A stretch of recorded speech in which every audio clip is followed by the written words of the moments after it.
Let's go ahead and start. So thanks everyone who's joined this session on micromobility regulations, who's getting it right. We have a couple of introductory slides just to run you through some housekeeping rules. I'll let Daniel go through those before we actually start. Good afternoon to all in Europe and good morning to all in America. Today we will be presenting parallel session 1D and just a couple of rule of thumbs during the session. First, during the session, you will find in the navigation panel to your right the chat section, so you will be able to write your comments there. Also, submit your answers in the polls section next to the chat tab. Then please check who is attending in the people tab. Also, ask your questions in the Q&A box. And if you prefer, you can maximize your screen by hiding the chat and tap it in the full screen icon down here.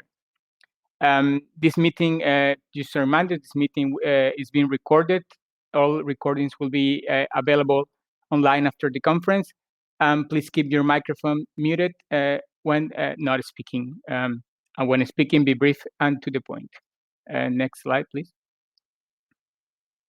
After the session, please check the event chat, the polls, the people, and the Q&A tabs. Please go through our sessions interface and check the upcoming sessions and try the networking function as well. That is below the sessions tab on the left of the screen. Finally, you can get in touch with other participants by sending direct messages as well. So I will leave the floor to our session moderator, Sebastian Castellanos. Thank you, Daniel. Okay, let's kick this off with this picture that I think, a few of us have experienced and I think we've all dreaded. This is what was happening a few years ago in some cities around the world, just, a bunch of bikes dumped in our cities. And then, I think some of us have also seen some of these pictures, which is what happened a year or so later, which were, the same, very similar picture, but just with scooters. And, I think this is what people think about the most when thinking about micromobility, because it's really what they see as affecting them directly. But, micromobility is also very, very fun. Every person I talk to, that they're riding an electric scooter or electric bike, they're always having a lot of fun. And that's one of the best things that, that people talk about. It's like, oh, I couldn't believe that my commute could actually be fun. And this is great and all, and fun should definitely be part of how we experience a city. However, micromobility has also proven to be useful to the goals that we want to pursue for cities. And in particular, in terms of sustainability, for example, or in terms of providing additional options for people to move around, micromobility has proven to actually be helpful for that. So it's this survey that was, several surveys that were done a couple of years ago and collected by NACTO. And we can see that 45% of riders were replacing a personal vehicle or a ride-hailing vehicle. And 18% were not planning on doing that trip. So it's, micromobility is definitely providing additional ways of moving around the city and hopefully, more sustainable ways of moving around the city. So, but still, regardless of whatever positives or negatives, the perception that people have of these modes is that it's still and it's anarchy. So I have this heading here from a newspaper in Paris, just talking about how this new anarchy of new modes that are coming to our cities, and how it's so high risk, and people need to be careful about this. So this is really the message that media has helped portray, but is that the reality? Is not the reality? And this is really the objective of our session today. We want to explore if going through regulations, which is what many cities around the world have been doing, is that way of moving away from anarchy and getting into some order. So this is, our session today. We have 4 brilliant speakers from this part of the world, from North America. We have Colin Murphy, Research and Consulting Director for the Shared Use Mobility Center. We have Fernanda Rivera, General Director of Road Safety and Sustainable Urban Mobility Systems for Mexico City, Josh Johnson, Public Policy Manager for SPIN, and Marcel Porras, Chief Sustainability Officer for LADOT. So we have a mix of different perspectives, both from cities, from public sector, and from the private sector too, as well as more of a research perspective. So we are going to try to untangle this question during the session today, and really see different experiences, and see how different cities have been addressing this new challenge of micromobility. The agenda for a session, as you can see here, is just very, very brief. I'll finish this quick introduction, then I'll hand it over to Colin to talk about some of the research that he's been doing, looking at different regulations around the world. We'll then pass over to Fernanda, and Fernanda will tell us a bit about the case of Mexico City and how Mexico City decided to regulate micromobility operators. Then we'll hear from Josh, and Josh will tell us a bit about what is that perspective that private operators have, and what would make a good micromobility regulation from a private sector perspective. Then we'll hear from Marcel. Marcel will tell us a bit about the case of LA. The case of LA, it's probably one of the earliest cases of deployment of micromobility in the world. So a lot of experiences there from Marcel too. And then we'll have a group discussion. We'll be happy to take any questions that anyone has, and we'll just have a good chat between all of us that we're interested in this topic. So that's our agenda for today. So I'm going to hand it over to Colin.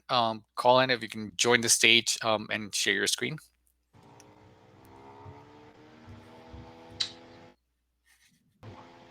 And let me share my screen.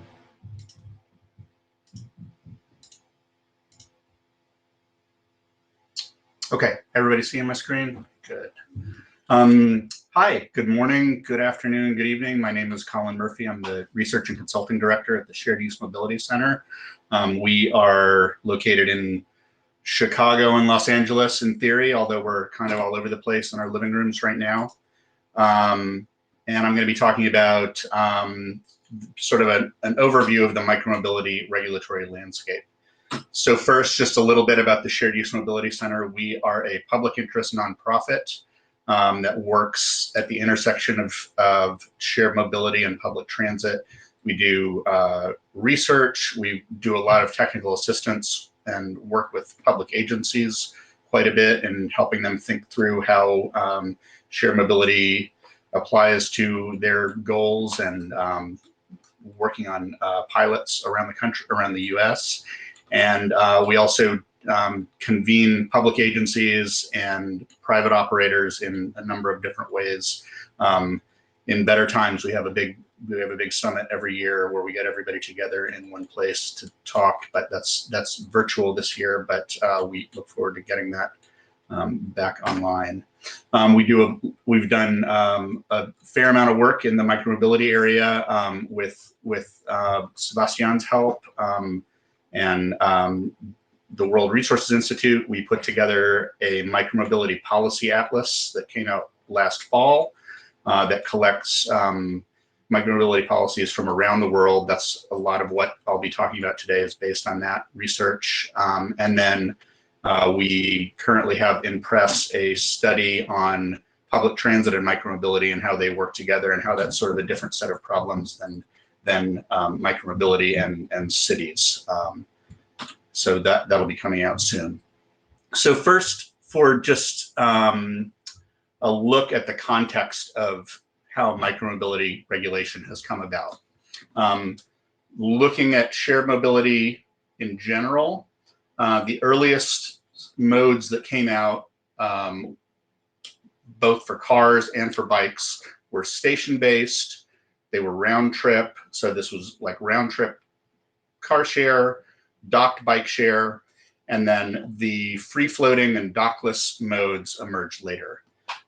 In that kind of earlier period, there were some big public investments in dock-to-bike share.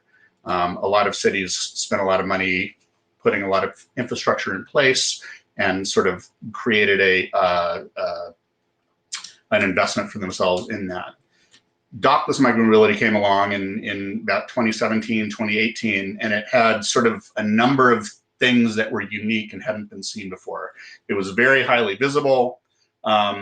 It was a brand new mode, especially scooters were something that was just, you know, like most adults have not ridden an electric scooter ever in their lives. That's very different from any of the other shared mobility modes that came along before. People have ridden in cars or driven cars, people have ridden bicycles. Scooters were coming along and were something entirely new. They were also basically unsupervised vehicles sitting in the public way. That was something new. The docked systems at least had a way where the vehicles had a starting point and an end point and were managed when they weren't being ridden. So it sort of messed. So dockless sort of messed with that chain of custody, and it wasn't quite clear who was responsible for a vehicle when it was out on the street without a rider. And these were some of the vehicles that were out there early on were pretty cheap. They were easy to bring over by the boatload from where they were manufactured, and there were frankly some unscrupulous players who took advantage of what was a pretty low barrier to entry and just came and dumped a whole bunch of pretty low quality vehicles in a number of cities. And it also made, especially like the piles of bikes that I think there was or piles of scooters, that makes for great media fodder and photographs. And so, that was something that got a lot of play in the media. This was also all happening in the context of ride hail, particularly Uber, having caught a number of cities off guard and just showed up and started giving rides and not really asking for permission. And that had caught a lot of cities off guard. I think there was, as a result of kind of all of these things together, you saw a stronger initial regulatory response to dockless micromobility in particular, including outright bans in a lot of places, than you might have seen if ride hail had not kind of set that context beforehand. So there's a big confluence of factors that I think influence the way micromobility has been pretty strongly regulated from the beginning.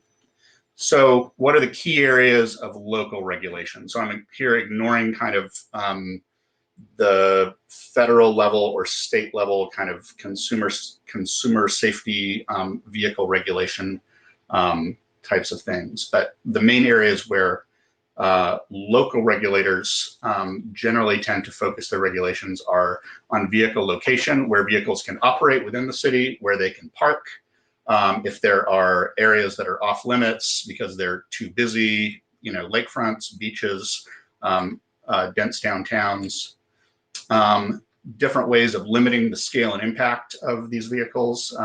These most commonly, you see this in probably fleet caps. So just saying there is a limit of, say, 2,500 scooters in the whole city, and then that may be further broken down to saying no given provider can put more than 500 in the city, and then there might be a limit on the number of total providers that are allowed to operate.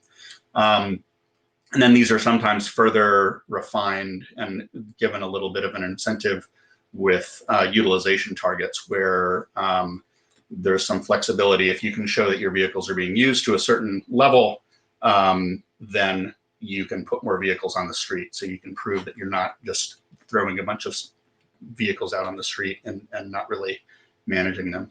Rider and public safety is another big one. So that's speed limits, requirements around what the lights and information on the vehicles, whether helmets are required or not, what the minimum age you need to ride is, whether a driver's license is required. That is the case in a lot of jurisdictions, and hours of operation and curfews are really kind of a public safety issue. Another big area is thinking about social equity. So first, it might be about geographic distribution, making sure that that vehicles are available in every part of a city, or particularly in historically underserved parts of the city. Making sure that there are ways for people who don't have bank accounts or don't have credit cards to use the vehicles, and same with folks who don't have smartphones. So making sure that these are truly accessible to everybody and able to be used across the board. Another part of that would be changing pricing or having some sorts of plans to allow lower income people to use the vehicles. And then in a lot of cities where there are requirements that the operators come up with a plan and regularly report on how they're carrying out these equity responsibilities. Next, there's a lot that often gets sort of put onto the operator. That mostly starts with distribution, where the vehicles start and end the day, and sort of the proportion of vehicles in different parts of the city, and then rebalancing requirements throughout the day, whether, as the vehicles tend to cluster towards transit stops and towards downtown and dense areas of activity, whether sort of the frequency that they have to be brought back out to the lower density areas where people are coming from. Parking enforcement is often on the operator. Maintenance is obviously a key part, but there are often requirements about how often each vehicle has to be touched and checked. And then outreach and communications, there are usually some requirements around how operators need to be doing outreach to the community, but also reporting back to the government. We see data sharing requirements in a lot of places.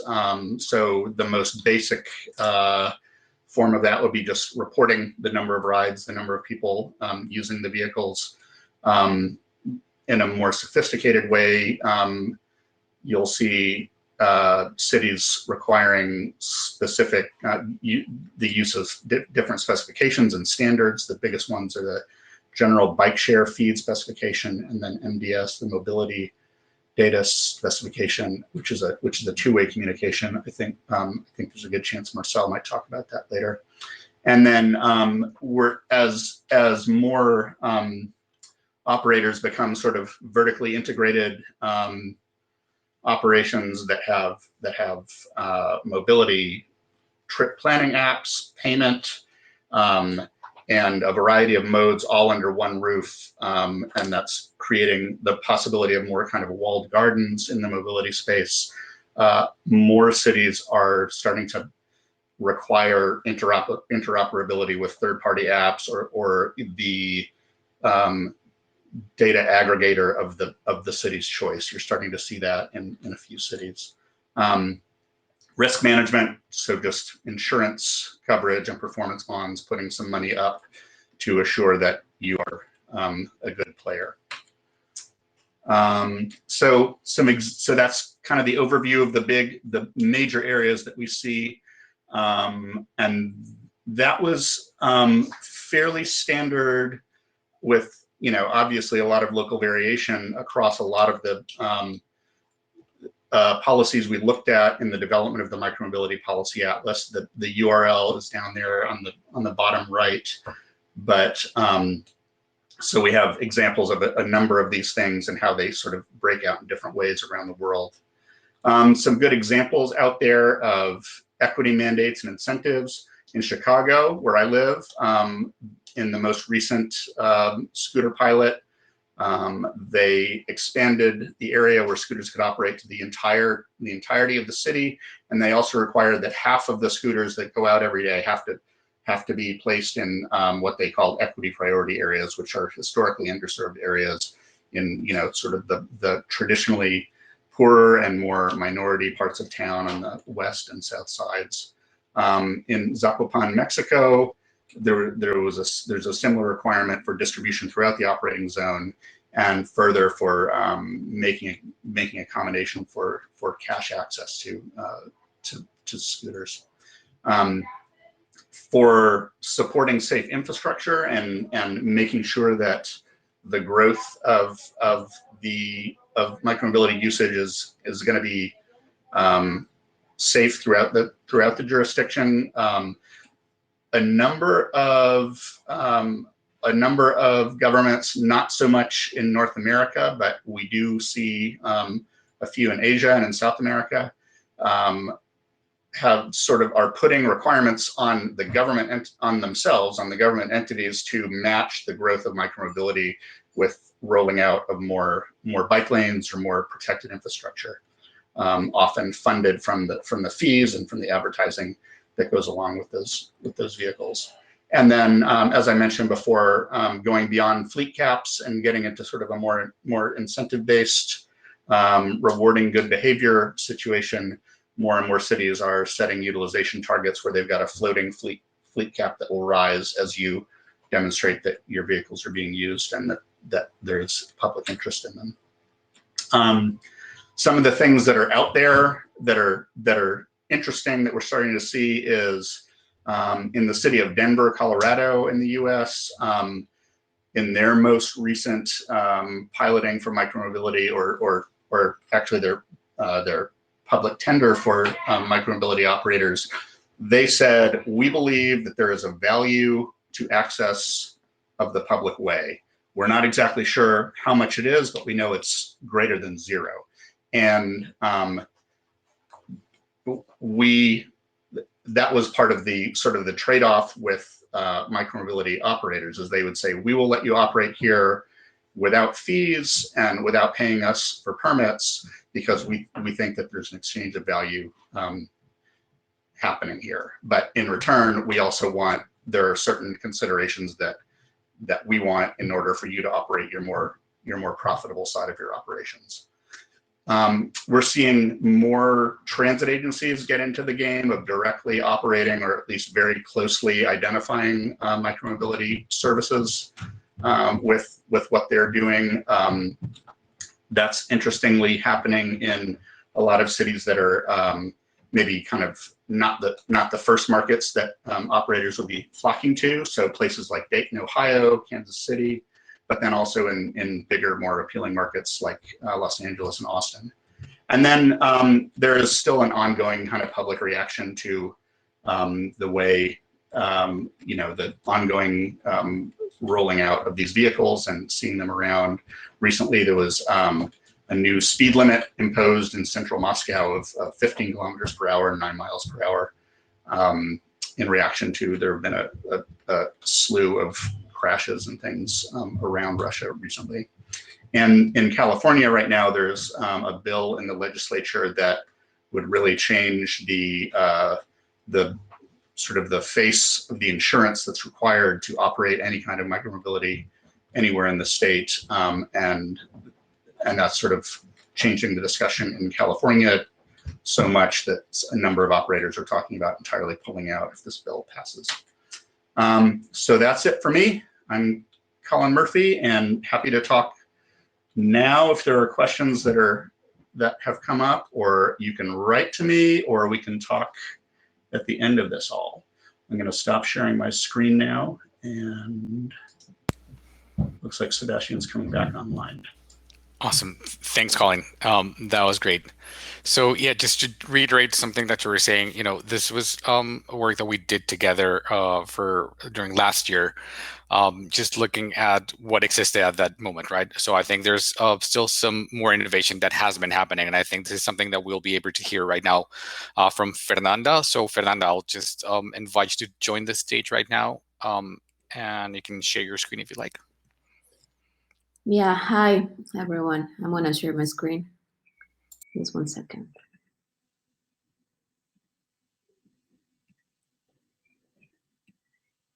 You're seeing it, right? Okay. Well, thank you very much. I'm really happy to be sharing Mexico City's experience on the regulation of micromobility. Even though it was a process that it was really hard for the city, we had a lot of lessons learned, but I think that it was a really innovative process that even though we don't have more scooters in Mexico City, we now have permanent segregated cycle lanes that were paid with the money that was collected from the companies for the permits. So I want to tell you the story about it. In Mexico City, Mexico City, as you know, is one of the biggest cities in the world. We have a public bike share that is EcoBici, that is government owned and government paid, but it's operated by a private company. But in 2018, we had this trouble. A lot of companies arrived to Mexico City. They didn't ask for any permission, and they just occupied the city streets with no regulations. So we made this question: can we leave it to a free market? But we have this trouble, and all the neighbors were going crazy. We can prohibit it. It was never a scenario for Mexico City, or we can put a public policy regulation. This happened in an administration change. So the government ended up in December 2018, and the new government, the one I'm working currently, it arrived in December 2018. So we had to make a really fast track pilot program. Everything started with a pilot program. We established a cap for the companies, and we asked them some data requirements. So we can analyze where we should put more units, what we should do with the regulations, what things we should change, all of the regulations that we have in Mexico City to take into consideration the existence of these vehicles. So we had two companies of bicycles, that is Mobike and Desva. Desva is a Mexican company. And from scooters, we had Bird, Lime, Mobo, and Green. Each one could operate with 500 units, and in the case of bicycles, 1,100 units on the streets. All along this pilot program that lasted more or less, I think that almost 45 days, they had to give us dashboard access to all the unit reference. We need to see where they were and all the information that they could give us about how many trips per unit. And we had field supervision to see that they were correctly parked, because we were having a lot of social problems with neighbors. Even though we have some certain troubles with cars, they were going crazy. They closed the streets, and they were really mad about having these scooters on the streets. So we had to have a equilibrium between both parts: the companies, the operation, the sustainable mobility, and also leaving a free space on the sidewalks in the city. Also, we made some unit verifications so we can see the technical characteristics of all these companies and their operations.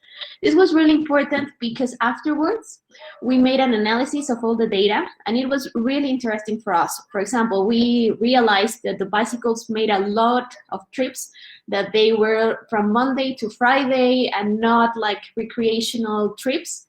In the case of scooters, as you can see here, all the trips were concentrated from Friday afternoon to Sunday and Saturday. But in the case of bikes, we had these commuter patterns that were really close to the ones that we have in our EcoBici system. Actually, it was really interesting that even though we had these options, the EcoBici trips, they maintained the same. Also, when we analyzed the distance that the vehicles traveled, we saw that the bikes have a longer distances, and the scooters, they were really short distances. We had some trips, the major quantity of trips, they were 500 meters. So they were really short trips, and they were more recreational. But we didn't want to just say they're recreational, they cannot operate here. We want to have them here, and we open this annual permit. Afterwards, this pilot program, on March 2019, we published our operational guidelines, that they are public and they are legally based in our different regulations in Mexico City. We established some rules for operation, some rules for parking, where they can park, where they cannot, how many space they should leave free on the sidewalks, where are places they could not put the units, but some other places where they can put it all the way long. Some important information about maintenance. What's the problem with, what was one of the problems that these companies, they don't usually realize that they have to do this maintenance and operational, and that it's a mode of transport. And I don't have to explain to you, but there is not autonomous mode of transport. You're going to have peak hours, you're going to have places where they concentrate the most. So you have to do all these demand management, no? And it was really important for us to make it public. Also, the data requirements, all the data were anonymous data, aggregated and disaggregated data that was important for us, like distance, travel, the number of trips. There was something interesting that they don't have gender data, and it was something that we wanted because we really want to plan to having this gender perspective, but it was hard to get all this data, but we included that in our operational guidelines. All the communications, they have to have a mandatory insurance policy that it's exactly the same coverage that we have in our public bike share system, that it covers you for accidents, or in case that there's a death, it's gonna cover you. Also, they have to have a certified app, and they cannot have sponsorships. Also, we published the technical characteristics to define for Mexico City what we consider as a scooter and what we consider a bicycle. It was really basic, but it was important for us because it also included some regulations, some changes in our transit regulations. We included that the non-motorized vehicles, we only spoke about bicycles at the beginning in our transit regulations. Then we included the scooters as part of the non-motorized vehicles, so we can have all this chapter that is related where they have priority, they can occupy a complete lane, they have to ride on the street and not on the sidewalks, they have the right of occupying the full lane, etc. All the regulations that applied for bicycles, now they could apply for the non-motorized vehicles, only if they had these characteristics, under 25 kilometers per hour, and that they were electrical motors, not gas motors or something different like that. Afterwards, this pilot program and all the regulations that we had to change, we published a call for proposals for an annual permit. It was really interesting because we had 5 bicycle companies participating and 12 scooter companies participating. We established the request that they have to give us a city, like they had to be serious companies, and we had to have the whole information. Afterwards, we made all this checking of if they could apply or not to the request of proposals, and if they could apply to the next phase of the annual permit. We ended up with the 5 bicycle companies because they all accomplished the request. And in the case of the scooters, only 6 out of 12 could make it to the second phase.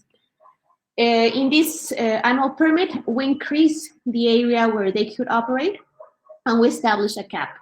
In the case of bicycles, it was 4,800 bicycles, and in the case of scooters, 3,500 scooters. In total, they were more or less more than 8,000 dockless units that were allowed to operate in the city. And we increased the operational area. Even though we increased the operational area, they continue operating in the highest income zones in Mexico City. Actually, we had a 20% equity area where they should operate, but they never got there after this annual permit. The second phase that is really interesting, it was we planned a tender process in Mexico City where we left the companies decide how much they were willing to pay the city to get this annual permit. We just established a basic minimum fee that it was for bicycles, $50 per year per bicycle. And in the case of the scooters, it was $65 per scooter per year. So it was not that much money.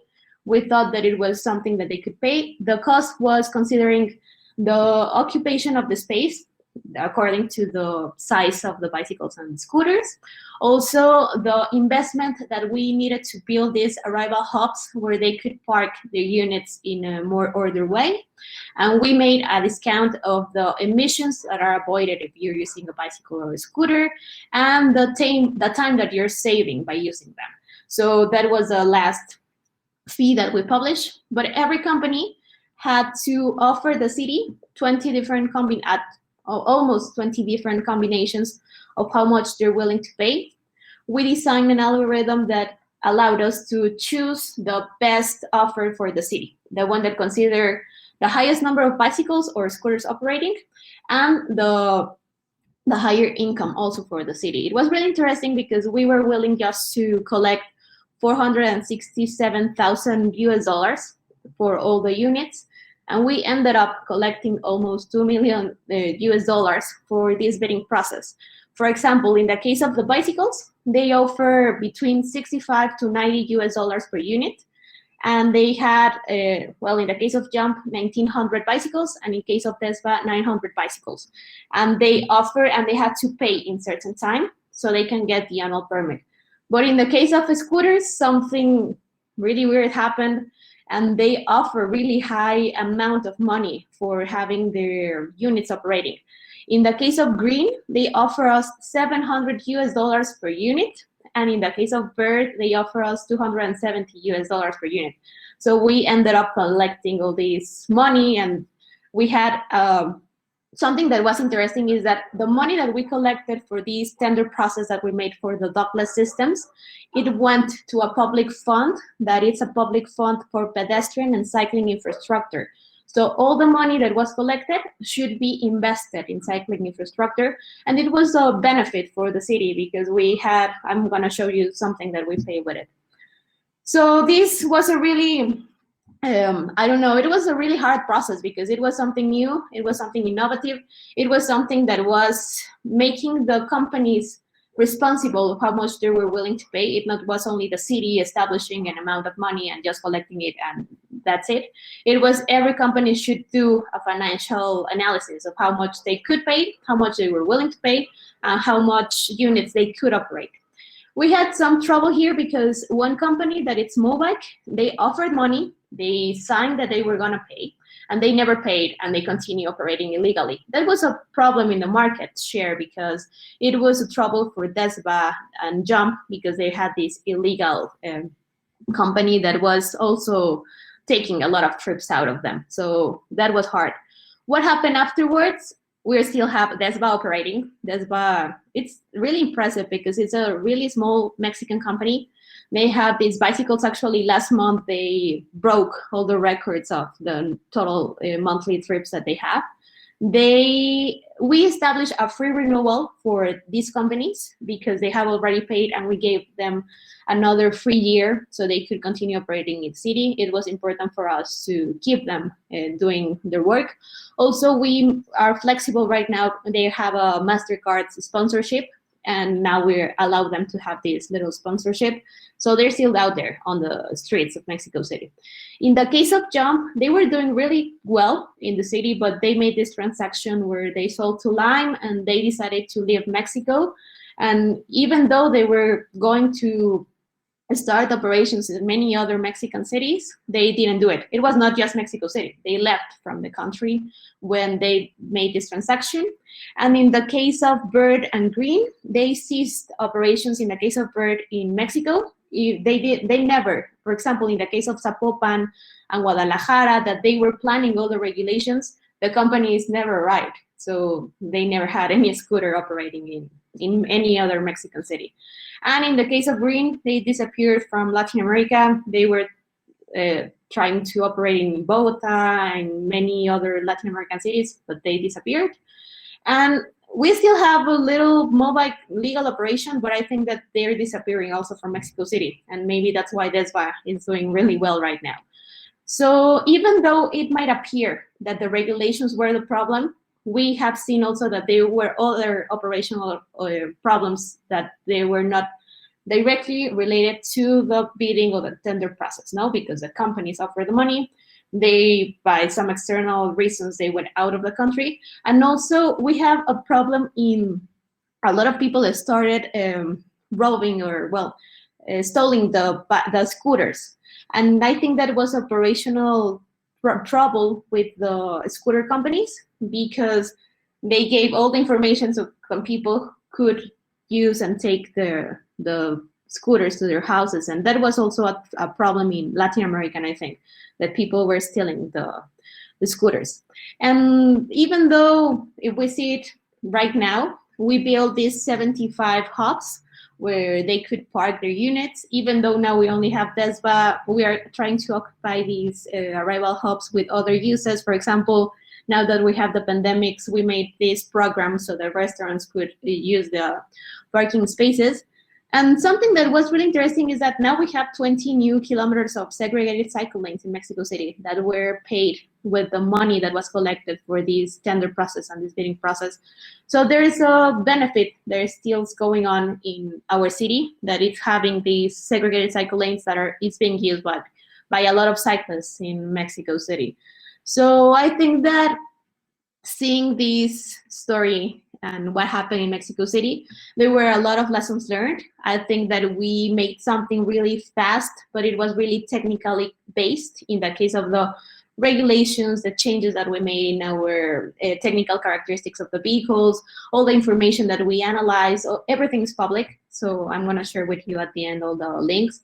And also we saw that it was really important to have this responsibility with the companies so that we could get the money of the permits, but it was really important that the companies realized how much they were willing to offer to the city. So it was something financially stable for them. It's not only just offering money, it was thinking about offering which quantity of money and how long it could let you operate like that.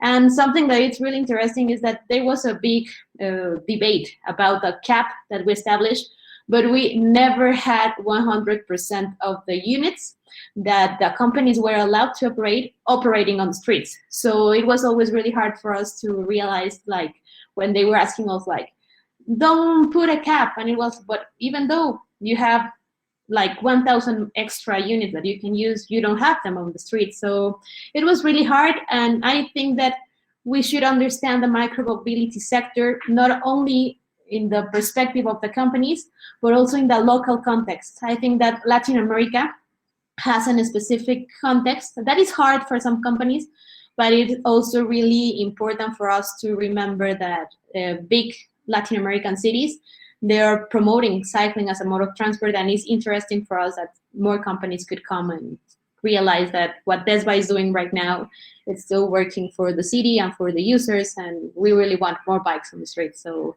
thank you very much. That's the experience of Mexico City, and I can share with you all the links with the public information that it might be useful for your cities or for whatever you want to use it. So thank you very much. Thanks, Fernanda. That was absolutely amazing. Hearing you tell the story of, from the beginning of, not even knowing what to do to then having such a comprehensive permit and such a comprehensive way of doing things. I just have a quick question for you, but I would encourage everyone to just add questions here to the Q&A button here or the chat directly. But, you were mentioning how DESVA is doing very well right now, right? So, have you been able to identify how their trips are actually being made? How are people using the bikes right now? Obviously, during the pandemic, it was very difficult. But yeah, I think we've heard a lot, and there have been a few evaluations of people saying that actually micromobility modes were used during the pandemic to achieve like some of those important trips that people needed to make. So have you been able to look at a bit at that and doing some evaluations of how those micromobility trips are being done right now? Yes, it's really interesting. During the pandemics, we had an increase in the number of cycling trips in general in the city. It was impressive. Also, I don't know if people connected know Mexico City, but we built a pop-up bike lane in Avenida Insurgentes Avenue, that is one of the longest avenues in the world, no? So it's like a 40 kilometers pop-up bike lane in one of the main avenues in Mexico City, and it increased in 200% the number of cyclists. Also, there was an increase in the delivery apps. There was a boom of cyclists on delivery apps, and they were using DESVA. So they increased the trips just for the delivery, the increase of these pop-up bike lanes, and also that the pandemic, it was a really impressive number of cycling trips that we have now in Mexico City. So the combination of these three things, and last but not least, that Mobike reduced the number of illegal units operating in the city. So all the trips that maybe they were made in Mobike, now they're being made in DESVA. And we're really happy that they are breaking all their records right now. Cool. And just perhaps one last question that I had was, you talked about, how in that permitting, initial piloting process, you were like collaborating with the companies and really trying to hear them out. And can you tell us a bit about how that had evolved? Like during that pilot process, I feel it was very active. Then it was, I felt there was like a bit of tension with the companies, but then you're working again now very closely with DESVA. So can you tell us a bit about, that process and how that went? Yes, at the beginning in the pilot program, we were really clear about it. The results of the pilot program will be the ones that are going to be the basis for the annual permit regulation, because we want to have we want them to have certainty about the time that we're going to operate. And so they give us a lot of information. They gave us was really important, I don't know how to say it, like things to take into consideration on the annual permit regulations. Afterwards, we told them about the tendering process, we told them about what was going on, and we published it legally, everything. No, everything is published in the legal regulations of Mexico City. They decided to participate. They gave us an offer. And what happened there, that some companies decided not to follow the legal establishment. So they decided to operate illegally. I think that should be also a reflection about the region in Latin America, because they don't do the same thing in Europe, or they don't do the same thing in the United States. If they have a regulation, they pay and they operate. And in Latin American countries, they have a regulation and they are trying to avoid it. And that should be something we should change, because it's something that happens in the buses or in the taxis, and now it's happening in micromobility. So that's something that we should question about, we don't want to have that model going on in our region. And it happened to Bogota, and it happened to Mexico City and for Zapopan. So after that, we had a really close relationship with the ones that paid, the ones that were operating, and then they decided to leave the city, and now we have this one. They're happy because they're the only company.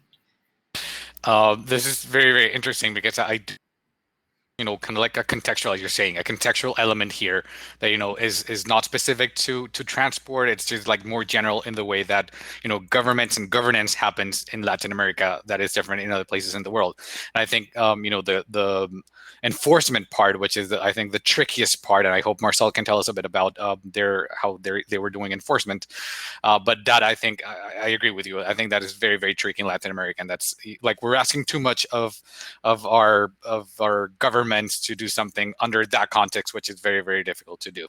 Yes, something just that is interesting is that we had to spend a lot of time in judicial process, because we had all these Right. law fights. We ended up winning as a city because we had all the legal process, but instead of having that time being invested in planning and having extra ideas, we had to invest that time in defending all the regulations. So I think that maybe Marcel can tell us what happened in LA. Awesome.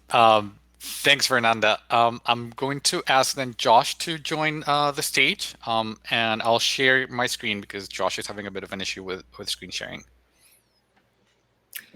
Thanks, Sebastian.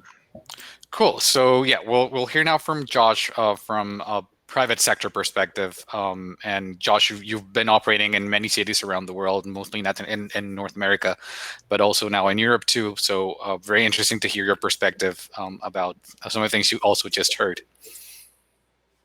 Thanks. So I'm Josh Johnson. I'm a public policy manager with SPIN. I have a specific focus on data policy, but also do coordinate our external research partnerships and have also supported a number of our initiatives in streets and infrastructure, as well as equity and sustainability. Next slide, Sebastian. So this is just a quick overview of who and where we are. SPIN is headquartered in San Francisco. We are a unit of Ford Mobility, and we operate in over 80 markets across the US, Europe, as Sebastian mentioned, in a number of cities in Germany and the UK, and just recently launched in Canada as well. We'll also be soon to launch electric bikes in the United States. Currently, we only operate electric scooters, but in a handful of cities, we'll be launching electric bikes in the US. So I wanted to start my presentation today by noting that we've adopted a vision that it is common with across the public and private sector, which is to create a world full of 15-minute cities. I think everybody's seen these specific videos or some like it of Paris, and our vision is really intended to support the idea of reducing personal car dependence, improving access, and empowering individual mobility for the benefit of all. There are certainly other factors that influence that vision, but by holding this in common with the cities in which we operate, we feel like we can put micromobility in a better position to support fulfilling this vision. And we hope to collaborate with the agencies who are regulating us to essentially work towards reaching shared goals in support of this vision. Next slide. So a bit more about those shared goals. We share beyond just successfully operating in the cities in which we have permits, ensuring that we reach or work to achieve goals related to safety, sustainability, and equity, among others, which I think are key to leading the realization of that 15-minute city vision. SPIN takes a partnership approach first, where we work together with cities to deliver successful micromobility programs. We never launch without permission, and really endeavor to achieve these shared goals. Beyond just trying to put more scooters on the streets or win more permits, we have programs dedicated to safety. As you see in the upper left corner, this is a protected intersection that we delivered in Salt Lake City. In the bottom two images below, those are reflections of our commitment to being carbon negative by 2025 and the intention to really advance goals related to mode shift. And that's not only with an eye towards sustainability and reaching that carbon negative goal, but also getting people out of cars and onto micromobility vehicles can help us achieve safety goals. As some may be aware, in the US, we have really a significant challenge with deaths related to personal vehicles and the use of cars, with close to 40,000 a year. So we believe in that vision of really getting people out of cars and onto micromobility vehicles to help reach shared goals. And the quote you see there is from Tamika Butler of Tool Design, who did some work with us in really taking a people-centered approach to redesigning our equity or low income and access program. And she's one of the leading kind of voices in equity, at least in North America, and I think really speaks to the need for really having that shared vision and trying to get people speaking the same language with regard to what makes a micromobility program useful to all and accessible to all. And so with these shared goals and with this common vision, we really want to be able to put micromobility in position to best support them. And, really, we hope to work with our cities and campus partners to take an approach to policy and regulation, which recognizes that we need to work together to reach these goals rather than be at odds with each other. As Sebastian and Fernanda and Colin all referenced, previous behavior, whether it's going back to ride hailing and launch of Uber and Lyft, or even the initial rogue launches of other micromobility operators, really put policy in a place to be more reactive, meant to primarily mitigate negative externalities and the problems associated with micromobility, rather than being proactive and working to achieve shared goals. And we're trying to, with our partnership approach and our efforts in cities to deliver on kind of longer term vision and goals, we're trying to reverse that trend and help cities see that a partnership approach can be effective, still at regulating and preventing those negative externalities, but in allowing micromobility systems to grow and work towards achievement of those shared goals.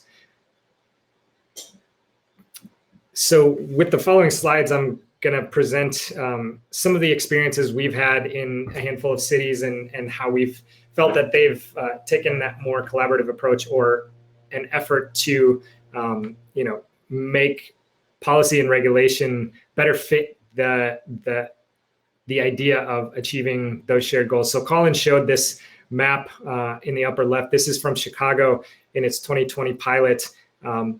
Prior to that, in 2019, Chicago had a very restrictive pilot in that it was a very small operating area in reference to the city at large. And then they had a large amount of competition with 10 operators and a very small amount of scooters with 2,500 in total. In 2020, they recognized the opportunity that micromobility represented to really reach many, many more people in Chicago and provide a meaningful transportation option.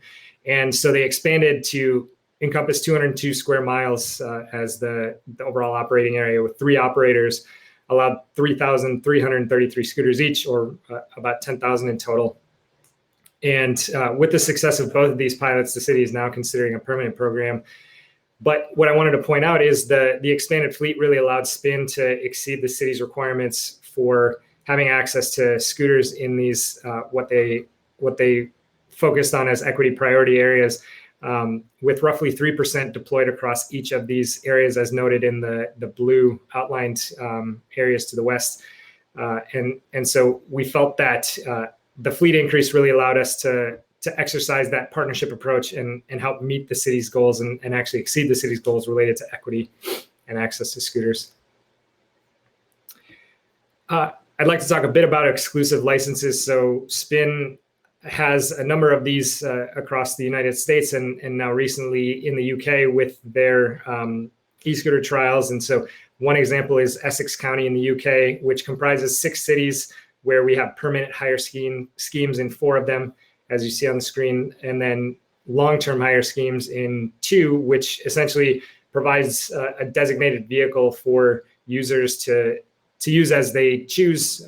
They're responsible for essentially parking and charging the vehicle. We're still responsible for maintenance, and they're essentially able to use the scooter at will, not needing to find one and initiate a rental as the permanent hire scheme is structured. What's unique about this approach is that being exclusive, we have a more collaborative approach with each of these cities, and really allows us to incorporate additional investments in our program there. An example from Essex is that we've committed 50,000 pounds to research of e-scooter trials, and that will be both on user behavior and safety, and really how we can inform future trials and hopefully the establishment of permanent programs in the UK. Other cities where we have similar exclusive licenses, as I mentioned earlier, include Pittsburgh, Providence, and Bakersfield in the United States, as well as Penn State University, where we'll be operating e-bikes. Another highlight I'd like to discuss is with Washington, D.C.'s response to not only the 2020 pandemic, but also a delay that they had in rolling out their micromobility permit in 2020. They established a program which allowed for essentially an incentive for operators to grow the use of their low-income and essential worker programs. So generally, the essential worker programs are where we offer free 30-minute trips to those who meet certain categories. So healthcare workers, we've expanded to teachers and delivery workers, and they've awarded fleet increases associated with the growth of those programs between 50 and 200 vehicles on a weekly basis. And this really allowed us to better consider and kind of expand availability of e-scooters and really kind of go hand in hand with the growth of those programs with that fleet growth. And so we've now reached their cap of 2,500, essentially doubling our fleet over the course of the last 6 months or so. And since then have also seen about a 500% increase in the use of these 2 types of programs, the low income and essential worker programs. Next slide. Marcel may discuss this in more depth later, but I'd like to point out with their permanent program, Los Angeles has taken an approach to incentivizing operators through their fee structure and really focusing on the areas in pink in the map you see there, which are their equity focus areas where they wanted to provide greater access and growth in use by those who may be disadvantaged or where economic hardship is more common in these areas. And so the structure was that they eliminated per trip fees charged to operators in these areas and also allowed for fleet increases if the utilization meets a certain threshold, as you see, 1.5 trips per vehicle per day. And then the areas highlighted in blue are similar mobility development districts. So the economic hardship aspect isn't necessarily as prominent there, but still areas where they were hoping to improve access and growth in use of micromobility and have a significant reduction in per trip fees compared to the areas where you would find most common use and availability of scooters. And with that structure, they've also required that operators commit to not only making vehicles available, but also partnering with a community-based organization to deliver a community engagement plan. And really that, again, goes hand in hand with trying to deliver growth and reach more users in these areas.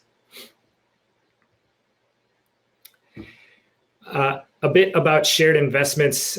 So essentially, Grand Rapids, Michigan, with their 2020 program, established a subsidy that they offered to micromobility operators, where we were able to fund and create a special program unique to Grand Rapids, which delivers up to 650 passes for residents who face transportation barriers. So essentially, each pass is a 3-month term, allowing up to 5 30-minute rides per day, fully funded by this subsidy given to Spin from the city of Grand Rapids. And we work with community-based organizations with an equity focus, or with those who have transportation barriers in mind, to help recruit participants for this program. As you see here, 100 people applied for the passes within the first 24 hours of the program's launch.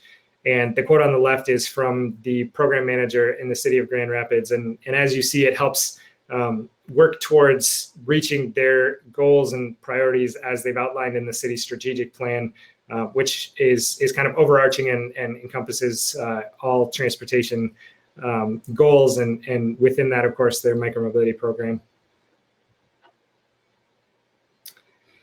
And then the last example I'd like to highlight is really the innovative approach that the city of Pittsburgh has taken. And so with their e-scooter program, or with their intention to bring e-scooters to Pittsburgh, they wanted to deliver a collaborative effort which gives commuters a menu of travel options. And so they essentially put out an RFP, request for proposals, which we responded to with this idea of creating a mobility consortium.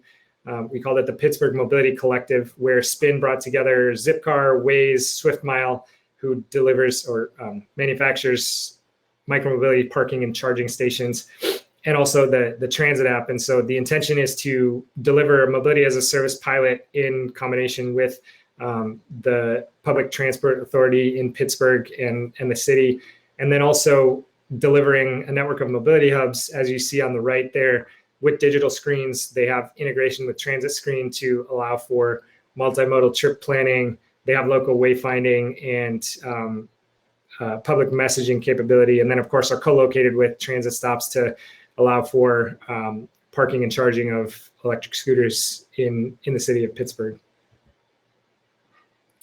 So what I tried to represent today with the examples I showed is cities and markets where policies and regulations have been crafted in recognition of how operators and the public sector or regulatory authorities might work together to reach shared goals, whether it's sustainability, equity, or safety, and really enable operators to position themselves to reach those goals. And we Spin feel this partnership approach is crucial to continuing to expand on these goals, to work towards realizing those 15-minute city visions, and continuing to make micromobility more viable to more people throughout the cities and universities in which we operate.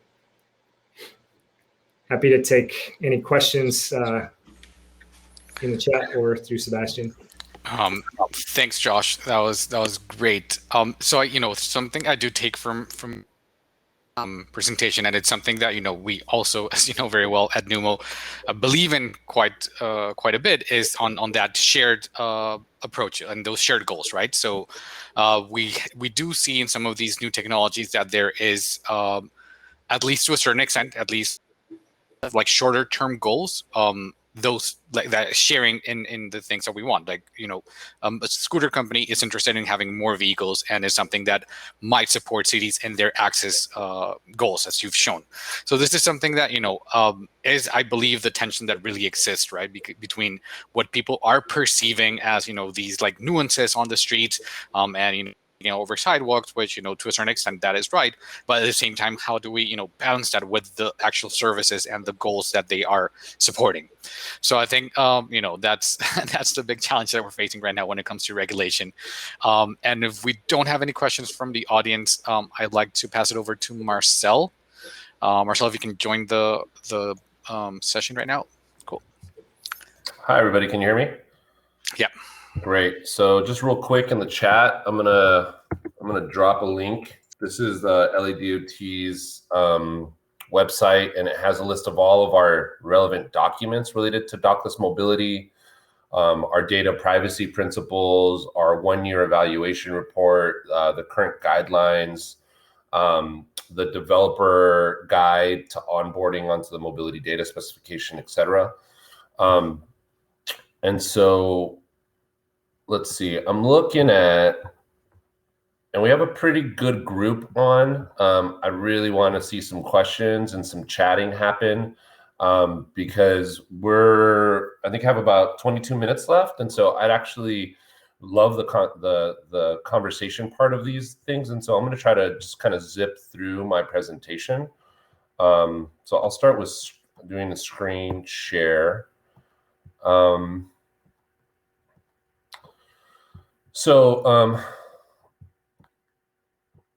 Let's see. Nope. Present. Everyone, can you see my screen?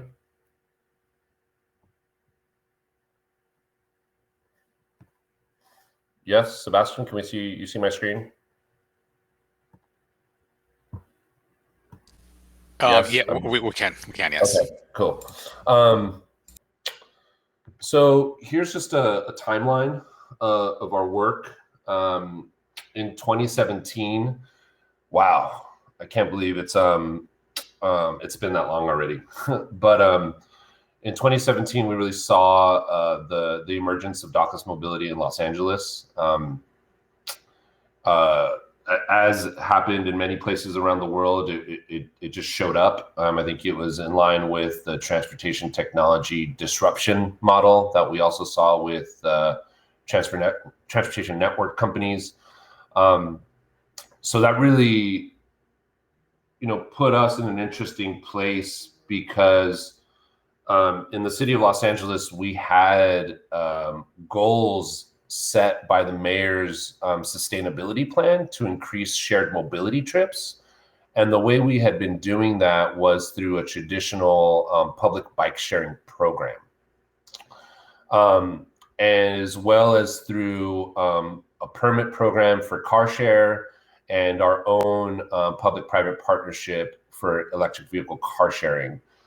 We had also been in conversations with other transportation technology companies really about expanding shared mobility, had done some studies with the Shared Use Mobility Center about understanding what the potential demand was for shared mobility in the region.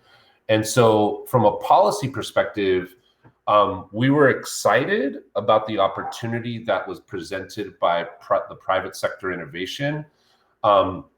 But as an operational department that manages the public right of way, and similar to what Fernanda mentioned, we had to really balance the negative externalities that came with the disruptive model of just dropping permits or dropping vehicles in the public right of way.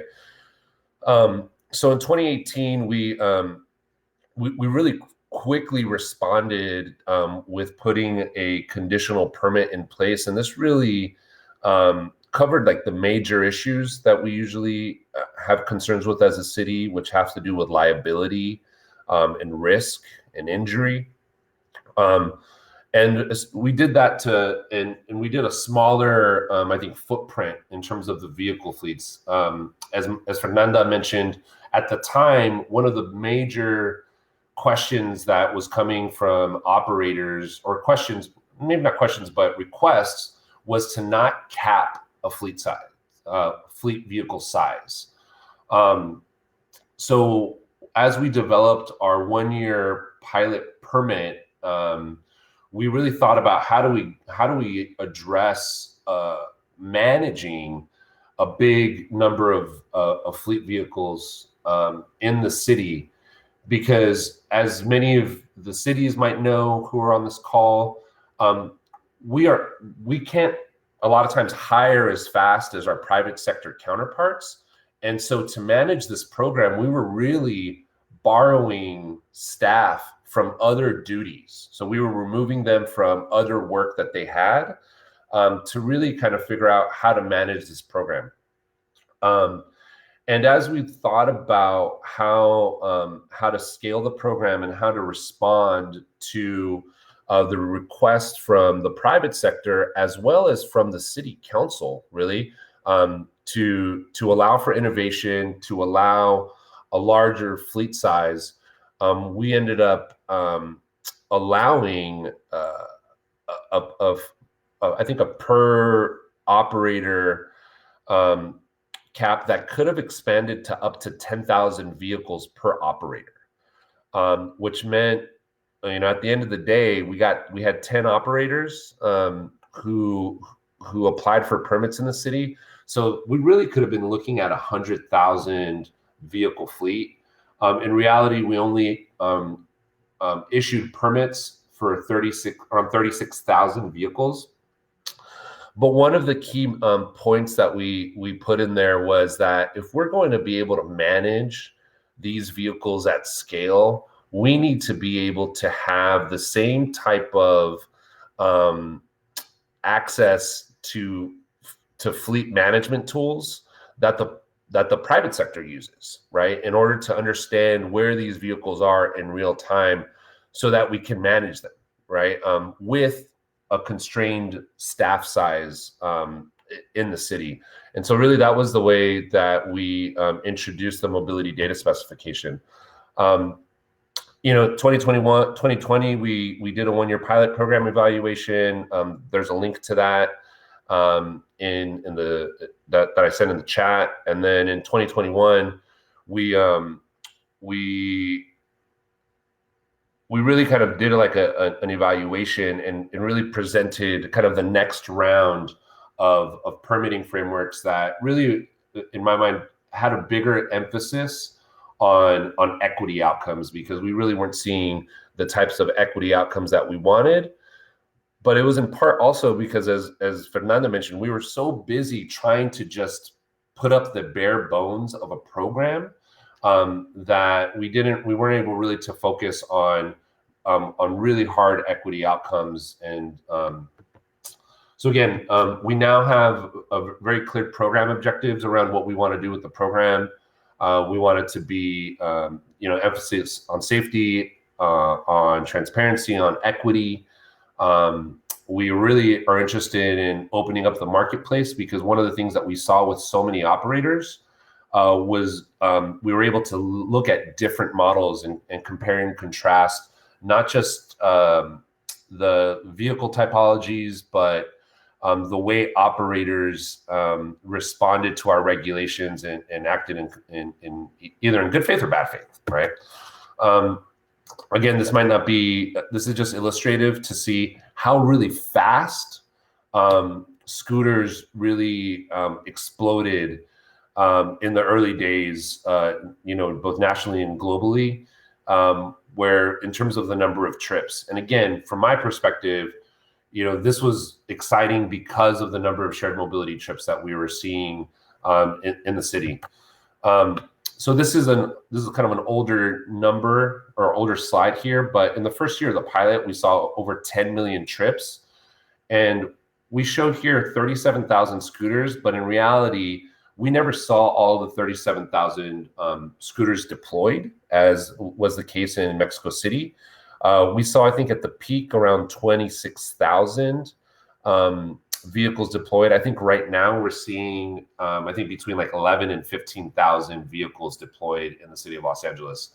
And again, going back to the mobility data specification, which is the open source language in which we communicate with operators to understand, trip geolocation, vehicle ID, the operator, the status of the vehicles. We're hitting, at the peak, I think we were getting about 4 million data points a day through that system. This is from the 1 year pilot, we were, in terms of looking at the total trips and average daily trips per month. So again, comparing this to our public system, this by far was outweighing the number of trips that we were seeing in the publicly invested program, really demonstrating to us, again, the value of supporting a system that brought this private innovation. We also it was really important to us to put in a number of surveys as a requirement. So on a quarterly basis, we were conducting surveys through the operators to understand what the impact and who was using it. And so what you can see is definitely, not surprising to a lot of folks in terms of the demographics. It tends to be younger, it tends to be more male. I think a lot of that was attributable to the form factor of kind of a micromobility device, kind of the two-wheeled scooters.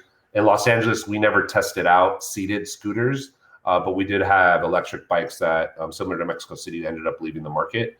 But again, I think the important thing is that, wow, people who do not have regular access to a vehicle are using it. So it really filled a need. As Colin pointed out, one of the key things that we were interested in understanding is where vehicles were parking.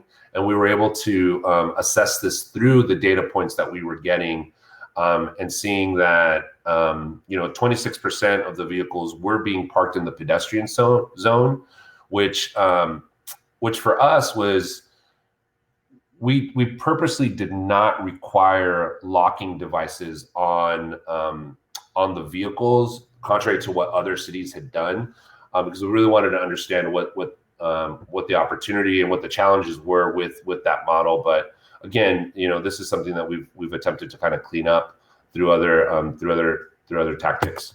Again, this is a snapshot of Los Angeles. You see that there are some key high use areas that are indicated by the green. Those are really high concentration areas. The other areas you see use in, both in the valley, which is in the northern part, in the red area, and in the southern area, in the purple area.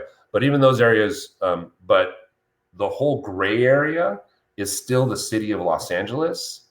And those are where scooters weren't. And so when you think about the potential for growth, and it's really a balancing of where the high trip generating locations are with those that aren't. Again, another snapshot. This is facilitated by the mobility data specification, a snapshot of the system we had been using. Again, for those of you who don't know, the mobility data specification was a data specification that the city of Los Angeles developed and has since given over to the Open Mobility Foundation, which is a nonprofit that's available for membership to cities, and also has private member participation. They're really the ones who govern now the evolution of the data specification. Data usage was really important on all this stuff, really understanding what is the data that the city collects. This was another issue that became very litigious for us because private operators were saying that, the city having your data was a risk.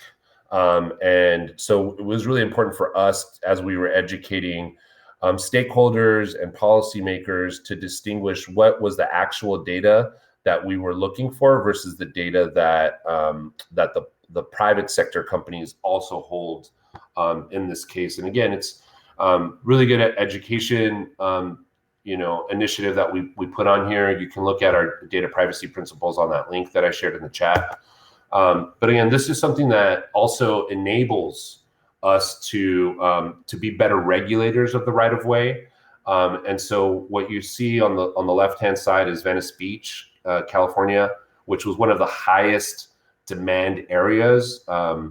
We had in some cases in 1 square mile at one point, something like 3,000 scooters. It was crazy. And so became too much for the folks, the residents and the tourists who were living there, having negative impact. And so we limited deployment in that area through our digital policy and and combine that with physical audits, pop-up audits to enforce, which led to, in some cases, suspension of operators who were gaming the system and trying to deploy additional scooters.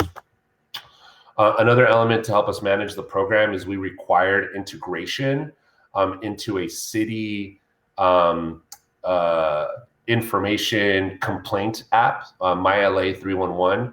And so we now, in real time, get reports from citizens about scooter complaints.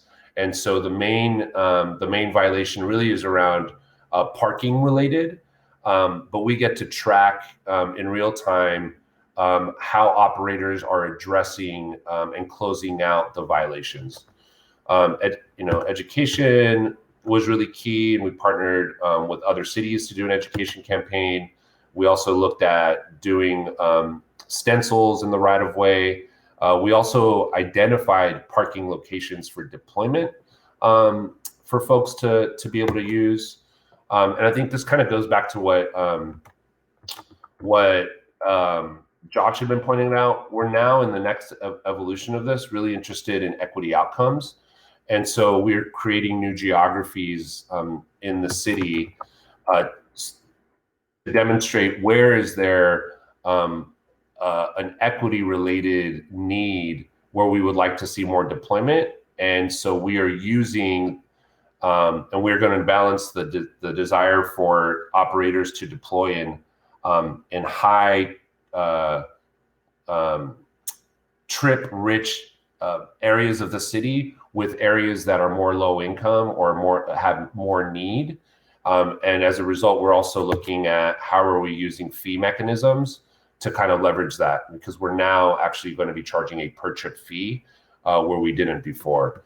So again, that's a quick overview of the program. I think the one thing that I would add to this is during the pandemic, we saw a decrease in deployment, right? And so I think that is the interesting piece about all this, is that balancing the public good and the need to continue to have service out there with the fact that we don't have control over the private sector in some instances, right? And so it really was up to the private sector to decide when they wanted to come back and redeploy during the pandemic. Whereas in the case of our public bike share system, we never turned it off. Public bike share was always available.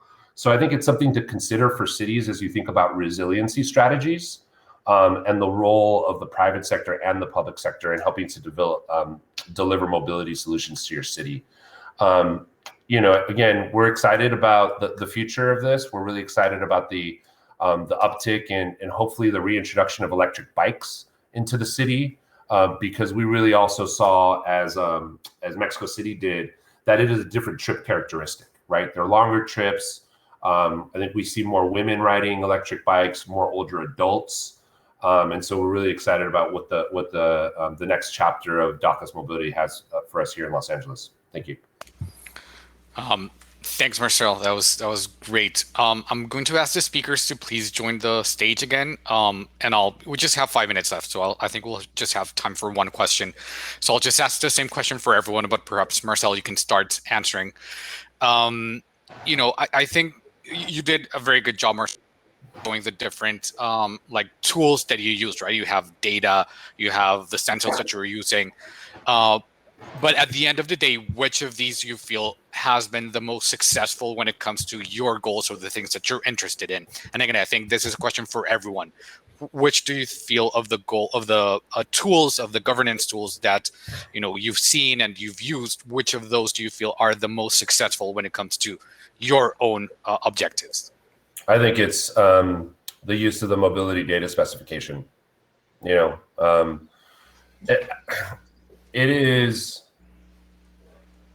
think it's just so critical, particularly as we look at expanding the program. And I think at the end of the day, I use this term, like the city is like, we're the parents in the room, right? And all of the dockless mobility are just our children. We love them all equally, but some just are need a little more attention, and I think we take on that responsibility, right? I think we have to do our job too about holding people accountable, right? And I think what MDS does, it allows us to verify truth, right? I think that in the early days, every single operator said, "We'll send you data." But guess what? Initially people were like, "We'll send you a PDF, or we'll send you an Excel, or we'll send you our database." And we found that some people would be even through our system, we found people gaming the system, or there were things that were unintended. For example, people would use the public right of way for maintenance activities. And so we would get reports of 50 scooters from a company at an intersection. And when we would go and verify and audit how they got there, they were not dropped off by users. They were dropped off by gig economy chargers.